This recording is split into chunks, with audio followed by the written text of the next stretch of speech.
If you're an emergency responder, mastering these medications is crucial. Here's what you need to know about life-saving drugs during cardiac arrest. First up, epinephrine. This powerhouse increases blood flow to the heart and brain. Administer 1 milligram IV or IO every 5 minutes during CPR. Next, amiodarone. It tackles ventricular fibrillation and pulseless ventricular tachycardia. Start with 300 milligrams IV/IO, and if needed, follow up with 150 milligrams.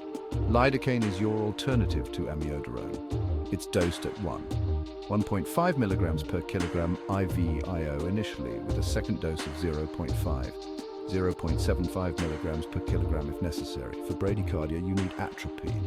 This drug boosts heart rate. Dose it at 1 milligram IV/IO every 5 minutes, up to 3 milligrams total.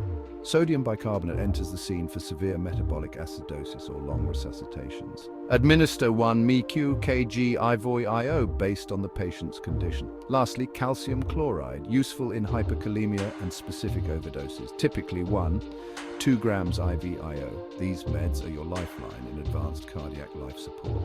Always follow current resuscitation guidelines and adapt to the clinical context. Stay sharp, stay ready.